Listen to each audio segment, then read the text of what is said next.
Le coup de force des agriculteurs continue. Menacés par une astreinte de 200 € par personne présente, ils ont finalement quitté cet après-midi la plateforme d'approvisionnement de Trélazé qu'ils bloquaient depuis 48 heures. En convoi de tracteurs, ils ont ensuite effectué une opération escargot sur la rocade, direction Avrier, avec l'objectif de s'en prendre cette fois-ci à l'hypermarché Leclerc. Tout au long de l'année, Michel-Édouard Leclerc s'exprime, défend le pouvoir d'achat, défend le commerce équitable. Mais la réalité, c'est que Michel-Édouard Leclerc est celui qui engrange le plus de marge et qui écrase le plus les prix des producteurs. C'est celui qui a aussi essayé de négocier des contrats à marge constante. C'est-à-dire, quel que soit le prix, moi je veux ma marge confortable. Donc ce n'est pas le directeur d'ici Angers qui est visé, c'est Michel-Édouard Leclerc. Après la bataille du lait, la bataille contre les marges jugées abusives prouve que l'exaspération du monde agricole est à son comble. La contestation s'étend, elle touche désormais la moitié de la France. Les 250 agriculteurs de la FDSEA et des jeunes agriculteurs ont déversé des pneus devant l'hypermarché. La guerre avec la grande distribution est consommée. On ne souhaite pas que les produits baissent en grande surface, on souhaite qu'ils restent élevés. Parce que derrière, ça permettra que nous, producteurs, nous soyons bien payés. Aujourd'hui, ce qu'on veut, c'est que la marge soit répartie entre les différents intermédiaires. Et c'est ce qui n'est pas fait.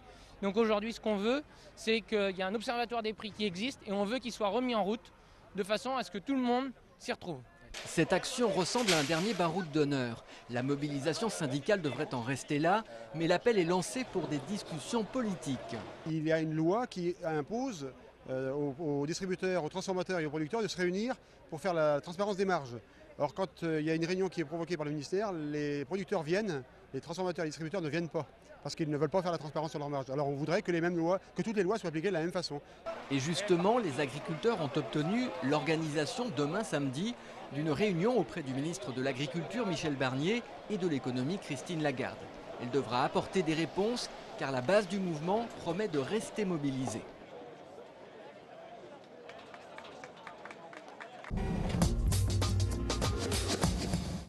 La galère cet après-midi pour les usagers des bus à Angers. À l'appel de la CFDT, les chauffeurs de la Cotra ont débrayé pendant 1 heure place Lorraine.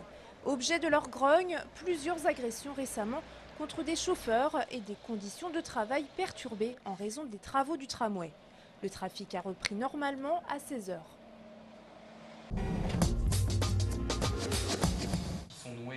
Vous le savez peut-être, ils sont un peu plus de 7000 lycéens à passer le bac cette année en Maine-et-Loire. Parmi eux, au lycée Bergson à Angers, il y a Timothée. Pour lui, pas de prise de notes au stylo comme les autres jeunes, c'est avec un ordinateur qu'il retranscrit les cours. Timothée est malvoyant et passe son bac S cette année. Déjà c'est un challenge que je m'étais fixé, le bac S. Maintenant la première partie est passée, ça s'est bien passé, il reste plus que la deuxième partie, donc voilà, il va falloir montrer ce qu'on sait faire. Timothée le disait, la première partie de son bac s'est bien déroulée. Il a en effet passé la moitié des épreuves l'année dernière. Pour lui, le bac se fait en 2 ans sur 2 terminales. Le lycée Bergson accueille environ une dizaine de jeunes malvoyants comme Timothée. La proximité avec l'Institut Montéclair au lac de Maine leur permet de travailler ensemble. Nous avons beaucoup de liens avec l'Institut Montéclair qui agrandit les épreuves, qui traduit en braille un certain nombre de documents, voire parfois des livres entiers. Ça demande de notre part pas mal d'anticipation parce que les contrôles doivent être bien prévus à l'avance. Il y a tout un délai pour la reproduction. Mais ça fonctionne bien. Et puis, il faut dire aussi que l'informatique a bien aidé les choses. Les élèves sont maintenant équipés d'ordinateurs. Ils peuvent rendre leurs devoirs sur clé USB. Autre avantage, Timothée bénéficie d'une professeure qui l'accompagne en cours de mathématiques et qui l'aide en cours de soutien à comprendre notamment les différents symboles mathématiques en braille. Comme beaucoup d'autres jeunes qui ont un handicap, pour les jours d'examen, Timothée dispose d'un tiers du temps en supplément, d'un secrétaire pour l'aider à retranscrire sur le papier et cerise sur le gâteau, il a le droit d'emmener son chien Baltique. La philo, c'est la semaine prochaine, mais pour l'instant, ni Timothée ni Baltique ne semblent trop stressés. C'est le mois des examens pour certains, celui qui annonce les vacances pour d'autres. Le mois de juin au lycée, c'est en tout cas un peu la bête noire des directeurs d'établissement. Il faut préparer les épreuves du bac sans négliger les élèves de seconde.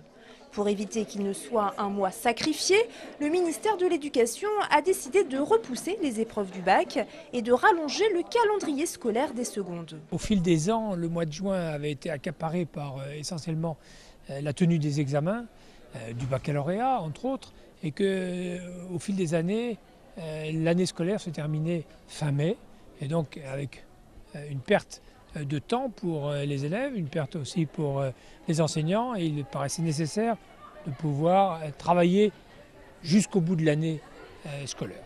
Le recteur était en visite ce matin au lycée David d'Angers. Ici, plusieurs initiatives ont été mises en place, comme des stages pour préparer les élèves à l'année suivante. C'est un stage qui va pour les élèves qui vont être volontaires et généralement ils sont grosso modo 75% à vouloir le suivre. 2 jours de formation pour qu'ils soient au courant, par exemple sur la première S, des enjeux, des difficultés, des quelques techniques sur lesquelles ils travailleront un peu plus, donc voilà, savoir de quoi il retournera. Fin des cours pour les secondes, mardi prochain. Quant aux épreuves du bac, elles débuteront le 18 juin, c'est une semaine plus tard que l'année dernière. Depuis la victoire de l'équipe de France en Coupe du Monde en 1998, il est une véritable icône. Aimé Jacquet était aujourd'hui à Angers à l'occasion de la 4e édition du trophée regroupant les sélections nationales du football d'entreprise. Un football qu'Aimé Jacquet connaît particulièrement bien. C'est vrai que ça me rappelle, disons, ma jeunesse, on peut dire comme cela. C'est vrai qu'il y a de nombreuses années, j'ai commencé à entraîner mes copains de travail et j'essaye d'apprécier le jeu, toujours le jeu, encore le jeu, mais c'est intéressant de voir un tout petit peu l'évolution aussi de ces sélections. Elles se bonifient et puis il y a un bon état d'esprit, donc ce sont des bonnes journées de foot. Cette compétition regroupant 6 équipes de haut niveau se poursuivra encore demain samedi au stade du Lac de Maine avec la grande finale de ce trophée programmée à 18 h.